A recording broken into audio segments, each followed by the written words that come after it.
Hi.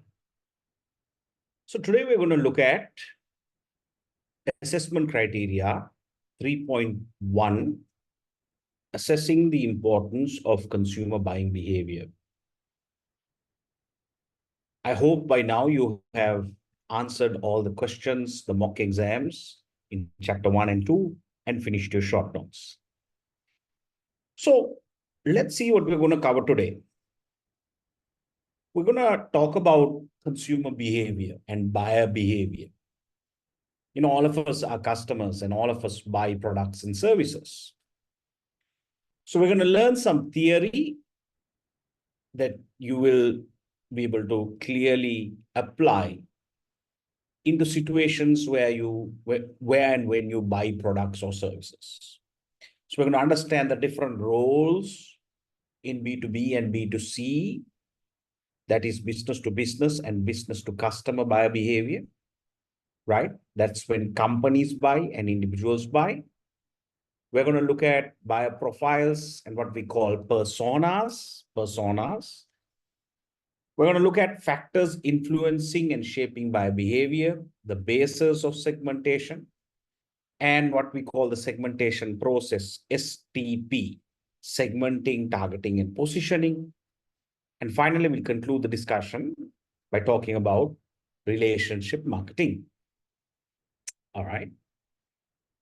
So we start our conversation by understanding what B2B, that is business to business, as well as B2C, business to consumer. So a business to consumer transaction is what you have done right now. You have paid and bought teaching or learning CIM, right? So that's a transaction between a business and a customer. If you go to Cargill's or Kiehl's, if you go to a supermarket and you buy a product and pay for it at the checkout counter, that is a business to customer transaction. However, if Cambridge College goes tomorrow and buys an air conditioner that we want to use in our office, in our front office, now that becomes a B2B transaction. So B2B means when a business buys from a business. B2C means when a business buys or sells to a customer, right? So I hope you understood the two classifications. Now let's look at what personas are. Buyer personas.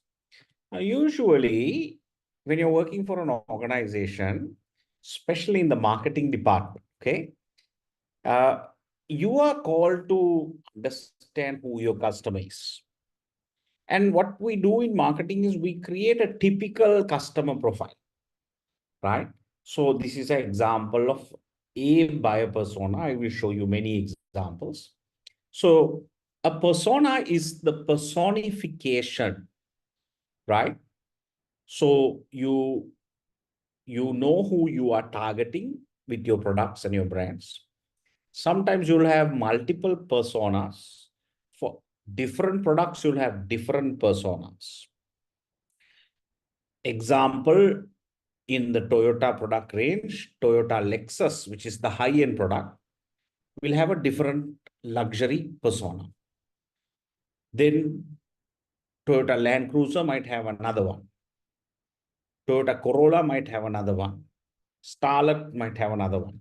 So different Corolla cars might have different personas. And this is the case with all products that we offer in our portfolio.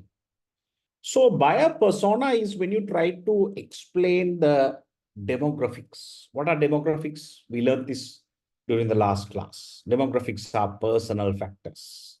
Demographics, don't forget that name. The word demographics means personal factors. Example, what's your age? What's your income? What is your level of education, right?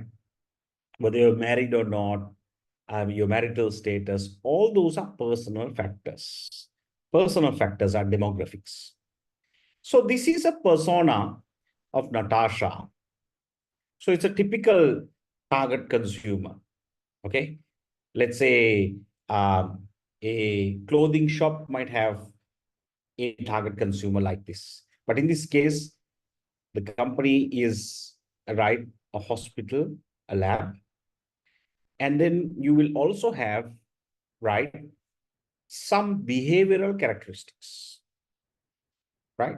So which kind of job the person does, what is the typical title, middle management, senior management, frontliner. Then what are the values of this customer? What are the preferences? What are the preferences? So you in detail, you'll define, right, this customer's behavior. And that is called a persona. A day in the person's life, what will it be like? Okay.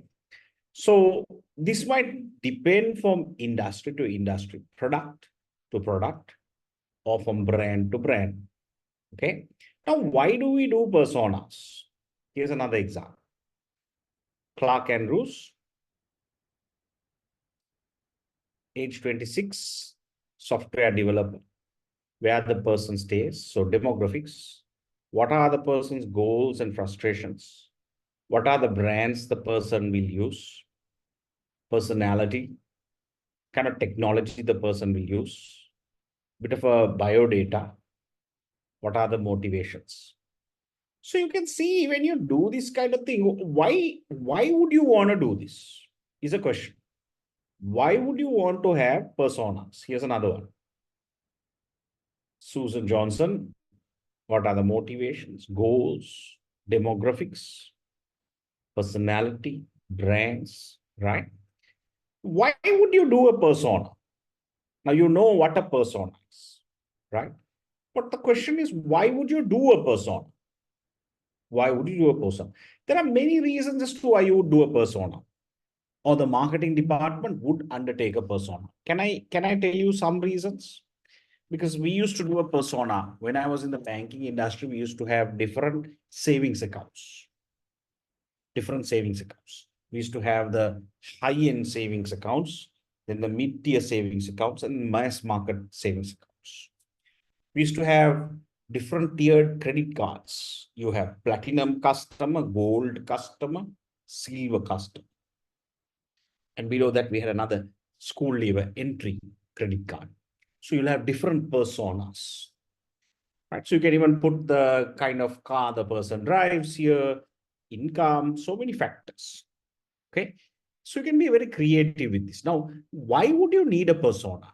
A persona will help the brand team, the brand manager, sort of articulate and show with other stakeholders inside the organization, maybe in other departments, or externally with advertising agencies, with research companies, with suppliers who are doing certain supplies, targeting these people, right?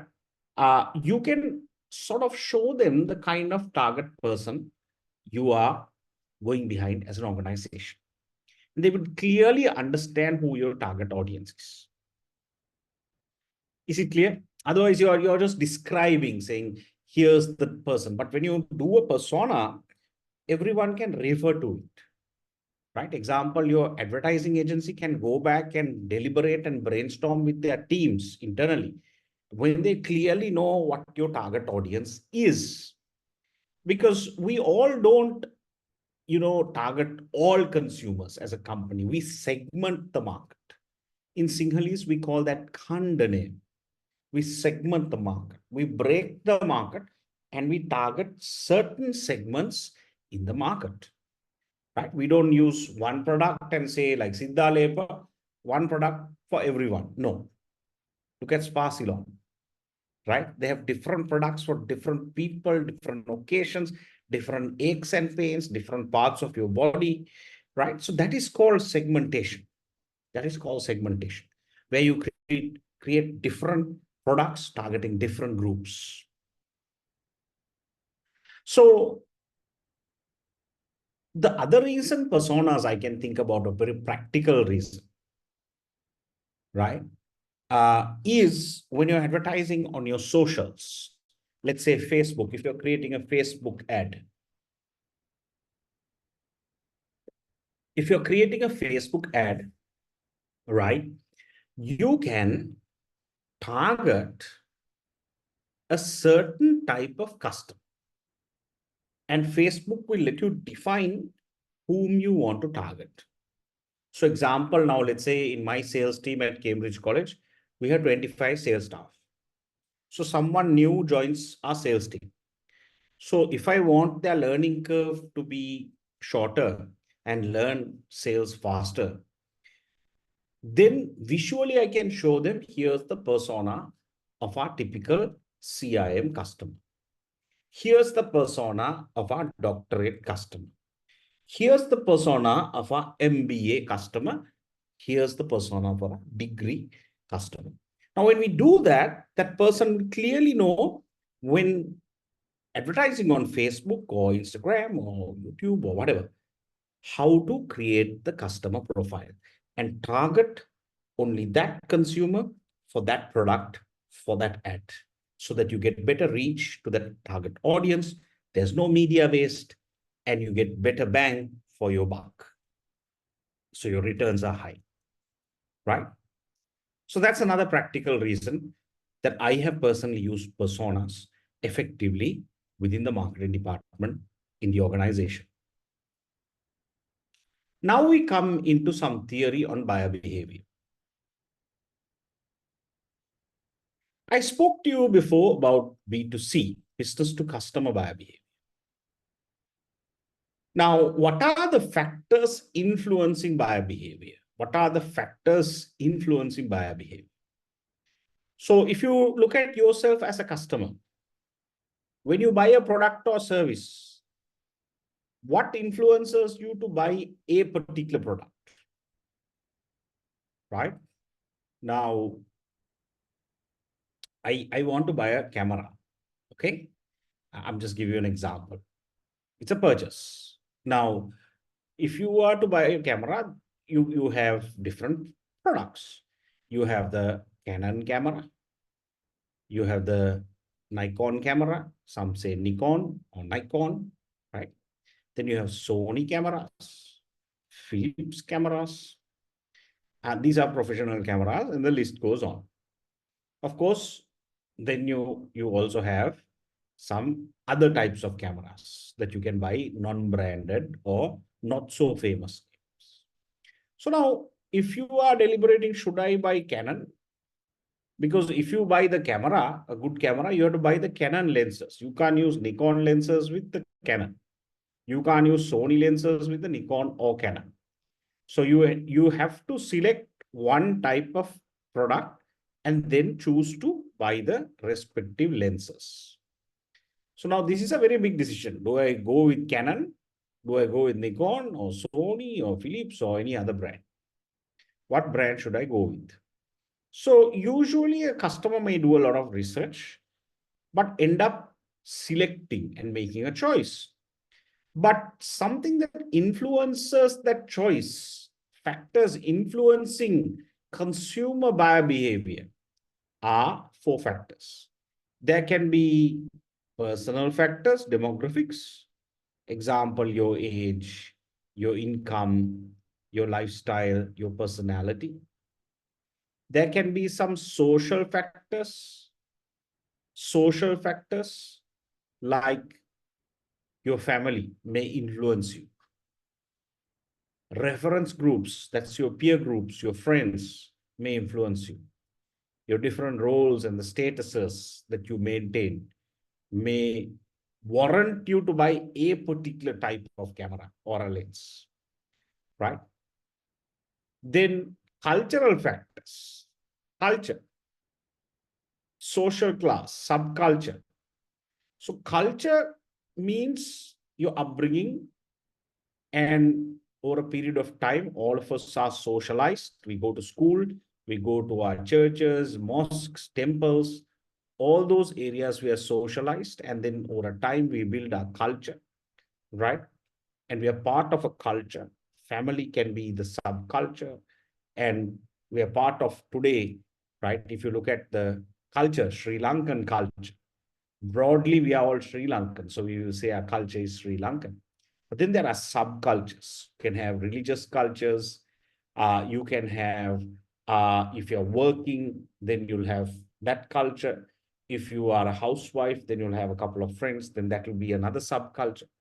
So you can have different subcultures and different reference groups and social settings that influence the type of products and brands you consume. And then you have psychological factors, which are your perception towards the product. Is it positive or negative? Your beliefs and attitudes, your motivation.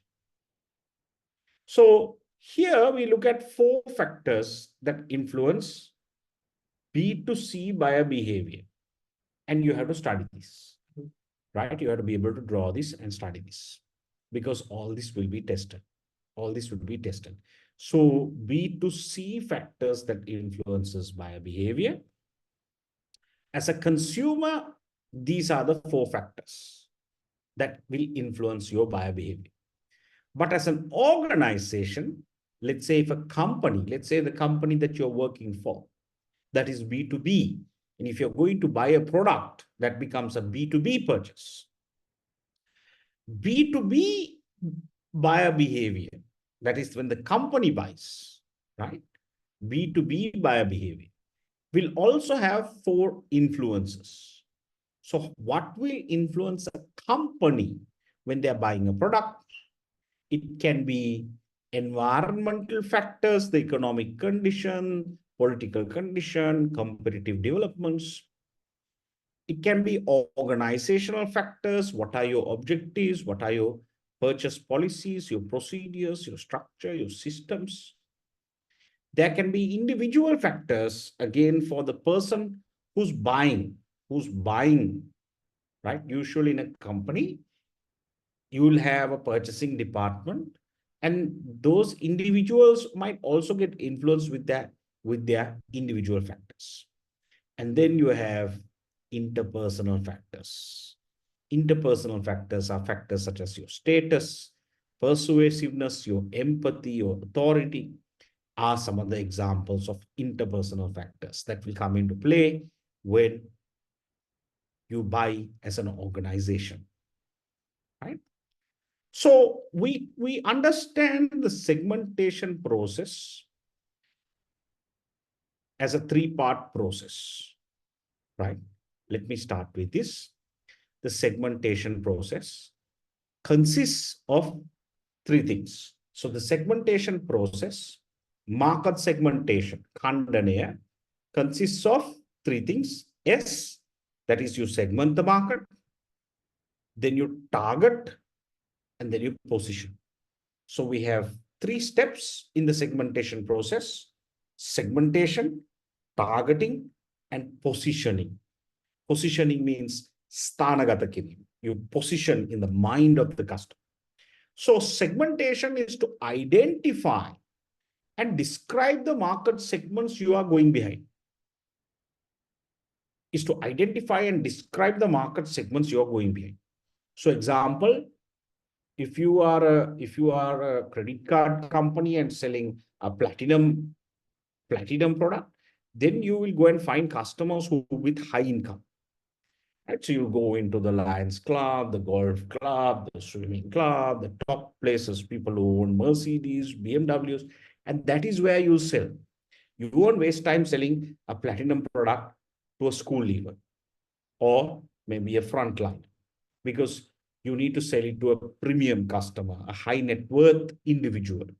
We call them HNWIs, a high net worth individual. So you need to identify which segment you're going behind. And then target is to evaluate which segments, because sometimes there can be so many profitable segments, but you have to target and select a few. And positioning is to develop a marketing mix. Can you remember the marketing mix? Product, price, place, promotion. And you position the marketing mix inside the head of the consumer. That's called position, right? So market segmentation, as per the definition, Market segmentation, as per the definition, is dividing a market into distinctive groups of buyers. Dividing a market into distinct groups of buyers with different needs, characteristics, and behaviors who might require separate marketing mixes. Right? So you need to study this definition as well.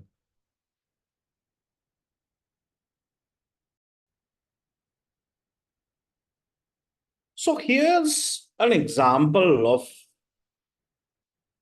segmentation explained beautifully with one poster. Now, Sherry Malcolm is a spoken English tutor. He has put a picture of Aishwarya Rai. He has put his number. And he has an ad here that says, International schools yana sisunlage ammila sandaha spoken English. So now this is market segmentation. In other words, he has clearly identified that he doesn't compete with British Council. He doesn't compete with, Pearson or anyone else. He has identified whom he wants to teach English to. Now, this is actually a true phenomenon because in outstation areas like Kurunegala, like down south, a lot of rich families have sent their children to international schools. So over time, they realize that the children speak good English, but the parents don't speak good English. So Sherry is targeting that market, probably charging a higher price, probably having a lot of benefits also. But Sherry knows where to target, and Sherry is staying within that segment. Sherry Malcolm is not coming to the broad market of British Council and Pearson and everyone else. He has identified a small segment and he is targeting that segment and positioning it like this with an ad. So this is how segmentation works. You need to know where to play in the market.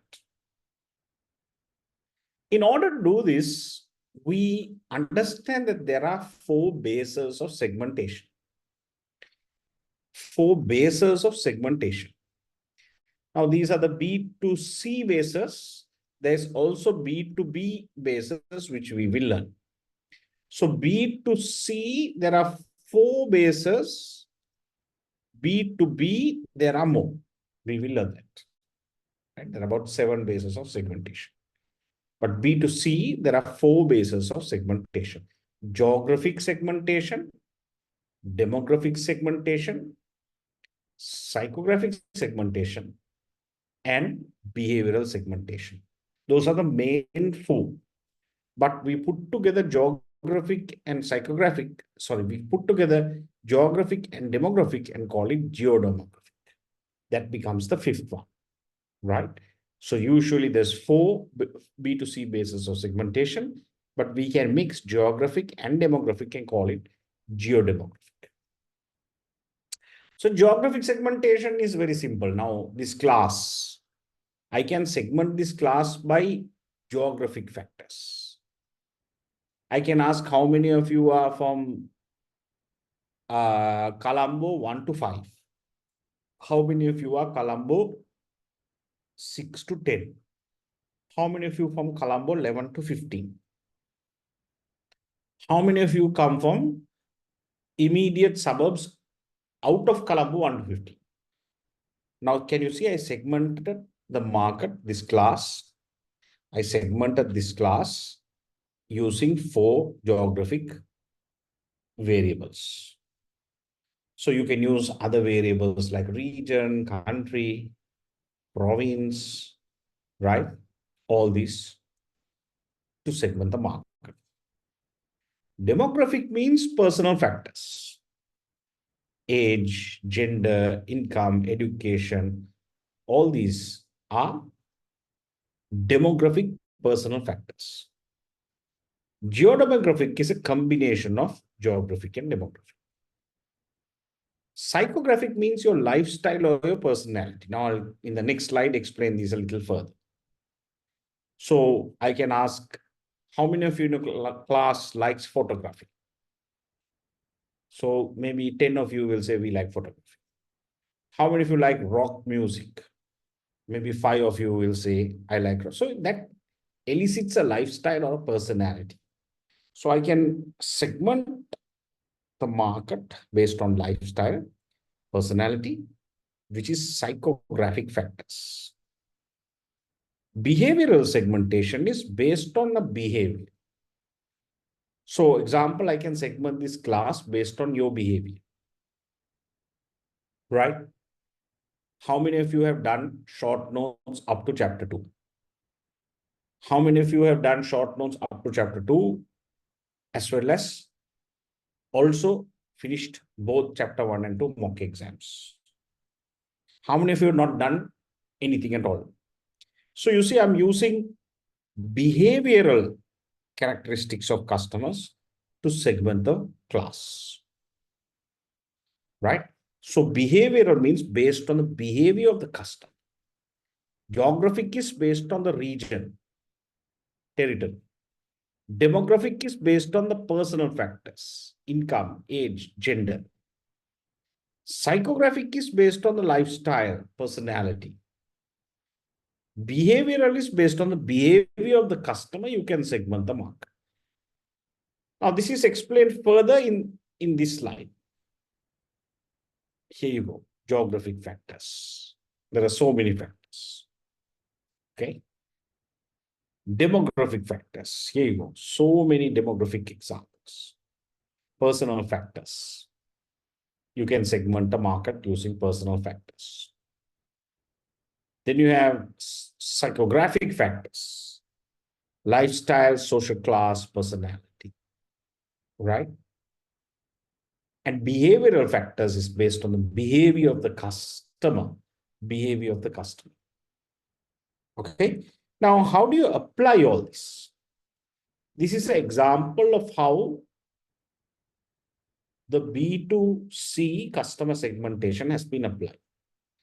So as you can see here, there are B2C customers, and this is a corporate customer, that is B2B. Forget about that at the moment. We'll cover that later. So B2C, this is Zesta. This is a student's work, okay? So it's not real. It's not real. It's a student's work for assignment. So B2C for Zesta tea brand, student has said there's a product called Prince P, King K, and Old Gold. These are the 3 products or the name of the segments. So geographically, Prince P customers stay in urban cities and suburban areas. Old Gold, major cities, urban and suburban areas. Demographic factors, Prince P, can you see now is clearly different. 18 to 32, earning 25,000 plus. Demographics of King K, 33 to 50, earning 35,000 plus. Old Gold, 51, Old Gold FM kind of segment, right? The gray market. Retired, 15,000 plus income. So you can see the demographic factors here. And then psychographically, you can also show that your segments are different. This product caters to a lower middle class, smart, fun, enjoy, simple, higher, upper middle, lower middle, and simple lower middle class.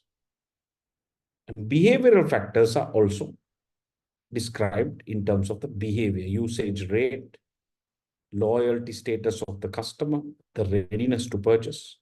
These are behavioral factors.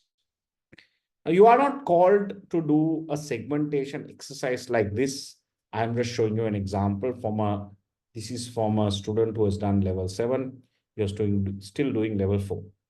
But I just thought I'll show you a practical example of how the basis of segmentation are applied to different product categories in an organization so that you have an idea. And now we go into B2B basis of segmentation, right? The B2B basis of segmentation, you have more factors, 1, 2, 3, 4, 5, 6, 7, right?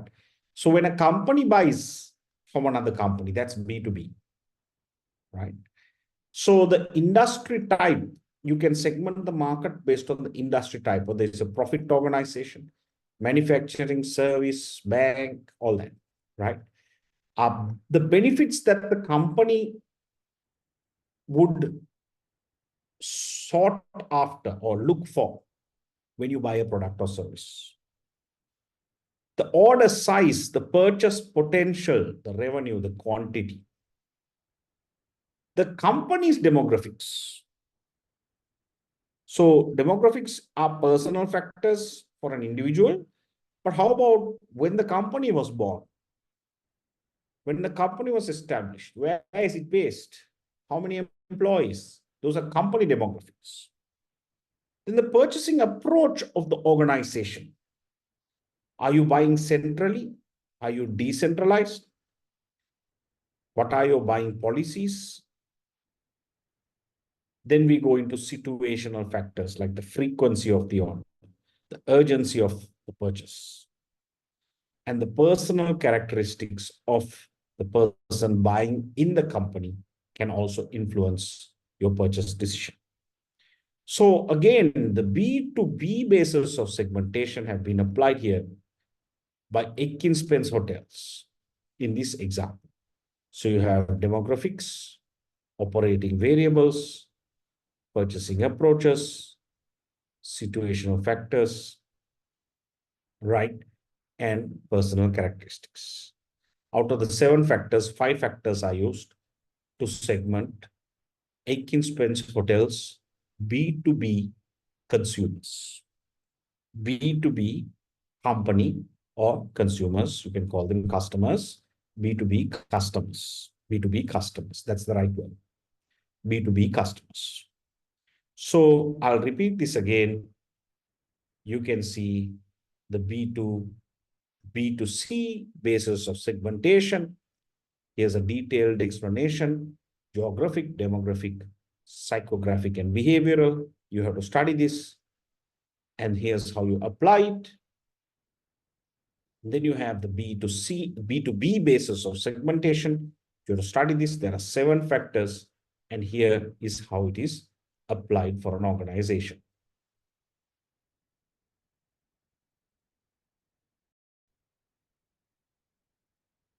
So the first step in the segmentation exercise, guys, was to use the basis of segmentation. The basis of segmentation. So that is to segment the market. I told you the segmentation process will have 3 steps. STP, segmenting, targeting, positioning. So the second step is to target. Once the organization has identified prospective segments, it has to evaluate them and decide which ones it will service or target. We call this targeting. Philip Kotler defines targeting as the process of evaluating each market segment's attractiveness and selecting one or more markets. Now, I'll give you an example. There are 3 target marketing strategies. 3 target marketing strategies. Undifferentiated marketing, differentiated marketing, and concentrated marketing. So when we talk about undifferentiated marketing, that is one product offered to the whole market. So you have one product that is offered to the whole market. Much like Siddha. I think Siddha is also slightly now coming out with soaps and things like that. But by and large, those days when we were small, Siddha was one product to the whole market. Differentiated marketing is different products to different market segments. That's what Sparsilon does. Different products to different needs and different market segments. So undifferentiated marketing is the first target marketing strategy. Then you have differentiated marketing. Concentrated marketing is focusing on one or few market segments. So you have all the markets, but you only focus all the segments, but you focus on one market, right? Mainly, that's called a niche market or concentrated market. Concentrated market. So you have to select which target marketing strategy you are going to use. The third step is called position. Position, right? Now, positioning, guys, is at the heart of marketing. Position is at the heart of marketing. What do you mean by positioning? The singular word is sthanagata kirima, right? Positioning, right, is to identify and occupy. So when a product occupies a clear position in the minds of your customer. So if you look at a product or a brand, what is the clear positioning that is occupied by the mind in the mind of the customer? So if you look at, right, these are some examples given in the book. Nike, just do it, is a very strong position. Beans means Heinz is a very strong positioning by Heinz, right? Then Volkswagen says think small. So these are positioning statements. These are positioning statements, right? So positioning is something that you occupy in the mind of the customer. If you say delivery, brands like DHL owns the word delivery. Brands like Pizza Hut owns the word delivery, right? If you take safety, brands like Durex, brands like Dettol, brands like Kalani Cables own those words. They are very strongly positioned in the mind of the customer. So positioning is this. How do you own a clear, distinctive, desirable, unique place in the mind of the customer? And positioning, these are strong brands as well. Pitbull, his name was Armando Christian Perez. No one knows him by his real name, but he rebranded and positioned his brand as Pitbull. So did Amaradev. Amaradev's real name is Albert Pereira, right? When he went to India to learn the music, the type of music, the raga music, his guru there gave him the word Amaradev.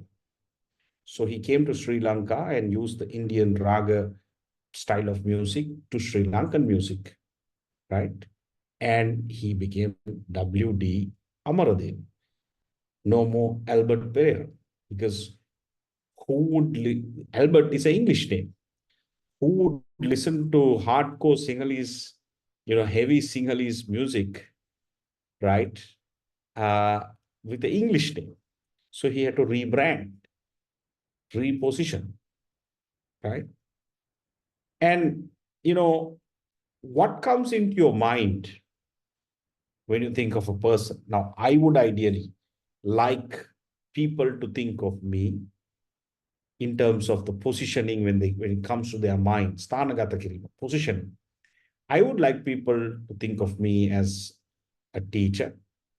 That's what I love doing, right? I would like if people think of me as a banker. That was my job I used to do before I got into teaching. An author, because I've written a couple of books, and marketer. These are things that I would like people to remember me. Of course, there might be a few other things, but here are ways in which I would like people to remember me. So if this is the positioning you have of me, then I'm happy. But if you have a negative positioning of me, right, then I need to know what they are and I need to fix it. We need to do the same for products and brands. So think of this brand. What are the four things that come to your mind when you think of this person? That is the positioning of this brand. What are the four things that come into your mind? Is it positive? Is it negative? Is it all negative? Somewhat positive? Right? What are the things that come into your mind? That is the positioning of this brand.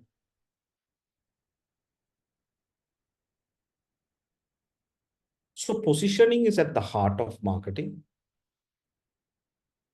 And it is very, very difficult after people start to believe that this is the position you occupy. It is very difficult to reverse it because you are dealing with the people's minds, right? So positioning is a very important exercise we undertake in the segmentation process. And then we go into this area called perceptual mapping. So perceptual mapping is to select two variables. So you can see here we have taken price, high price, low price, and quality, high quality, low quality. And then we've put the brands. Brand A comes here, brand B comes here. That is high price, high quality. Brand D comes here, low quality, low price. So you can map all the brands like that on a perceptual map. We call this a perceptual map, a perceptual map. So the perceptual map will talk about how you perceive this product and the positioning of this product. So you can see this product is positioned reasonably well. This product is not positioned reasonably well because it's low quality, low price, right? So you can understand positioning using a positioning map.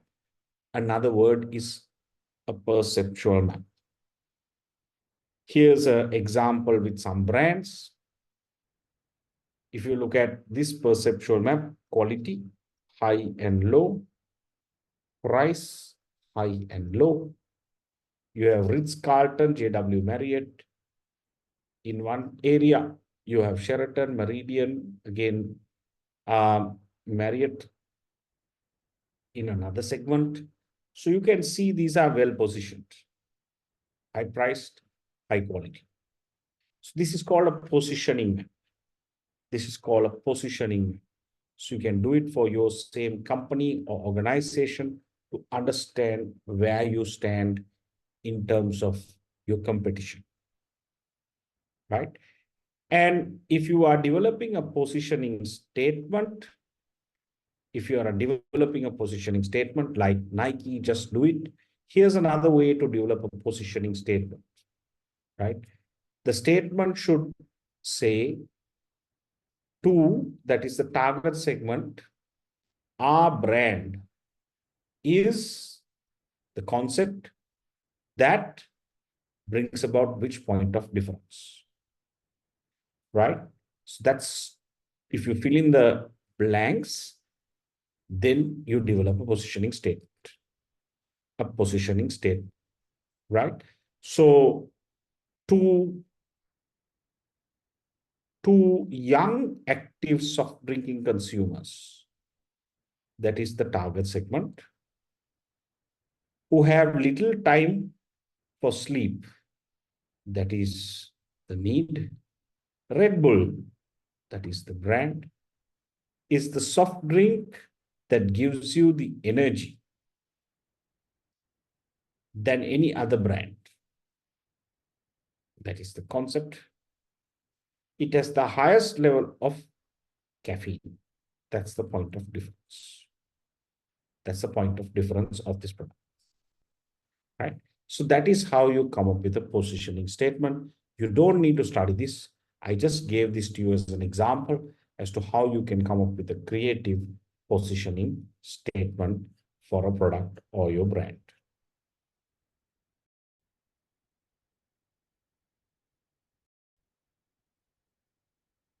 So now let us look at the characteristics of market segments. The characteristics of market segments. To segment a market, you need to have these characteristics. Otherwise, you can't segment it. Example, your market segment must be big enough. We call that substantial. If the segment is not big enough in terms of sales and profitability, you then can't segment the market, right?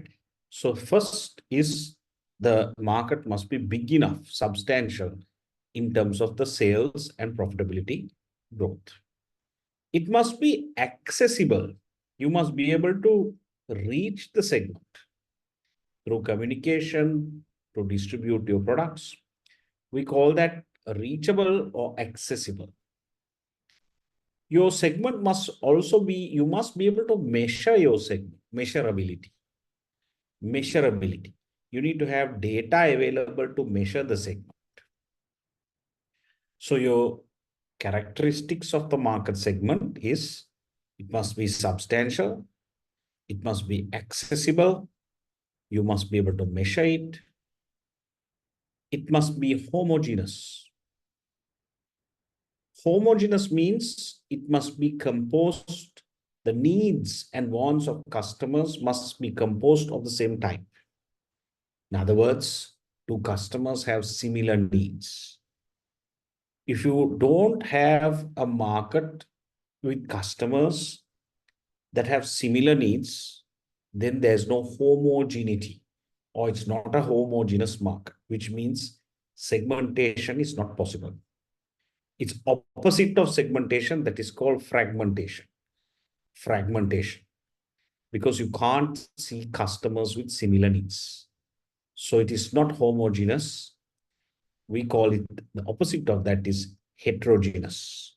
Market fragmentation through heterogeneity or heterogeneous. So homogeneous means composed of the same type of needs and wants. Without homogeneity, you can't segment the market. Actionability. Actionability is, you must be able to apply the marketing mix in the specific target market. If you can't apply the 4 Ps, then you can't really consider it a market segment, right? So what are the characteristics? You need to study them, right? It is homogeneity or homogeneous, measurability, accessibility, actionability, and it must be substantial. And we then look at some of the benefits of market segmentation. Why do we need to segment the market? Here are the broad benefits. Remember Sherry Malcolm? You will target your efforts really better and you will increase your profits. You can also get leadership in a particular segment. Sherry Malcolm can't be the market leader in English in the broad market because British Council or Pearson might be the leaders there. But he can be a leader if he defines a smaller market. You will be able to retain customers. You'll be able to better target your marketing communications and meet customer needs more precisely. So these are some broad benefits of market segmentation, right?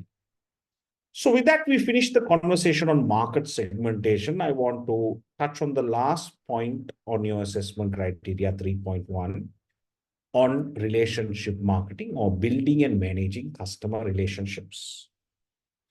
So relationship marketing is something that is very critical, where you try to establish long-term relationships and you maintain long-term relationships with customers. So that it's a mutual exchange. The customer also benefits, the company also benefits. So relationship marketing, you should not consider your customer just as a mere transaction. You should consider your customer as a relationship. In fact, a lifelong relationship, right? A lifelong loyalty relationship. That's how you should treat your customers, as a relationship, not as a transaction. So it's a mutual exchange. It is to have a win-win, right? That is relationship marketing. So if you consider your customers as a transaction, just an account number, we call that transactional marketing. So transactional marketing versus relationship marketing. Transactional marketing versus relationship. Good old days, companies focused on transactional marketing, where you considered the customer just a sale, just a transaction. Relationship is a short time frame. You placed more emphasis on product features. Less emphasis on after sales service. But today, you look at customers as a lifelong relationship. We call that relationship marketing as opposed to transactional, where you consider a longer time in terms of a relationship, lifelong relationships, high customer service, high customer commitment, right? So that is the concept of relationship marketing. That is the concept of relationship marketing. And finally, what are the characteristics of relationship marketing? We spoke about this. A high degree of trust, because in a relationship, relationships get strong with a high degree of trust. Lifetime loyalty, two-way dialogue between the company and the customer. You would customize certain products, regular content, long-term orientation and commitment. So you can see these are the characteristics of relationship marketing. These are the characteristics of relationship marketing. So that is the summary of your assessment criteria for 3.1. That is a summary, right, for 3.1 assessment criteria on marketing impact. Let's start AC 3.2. Thank you.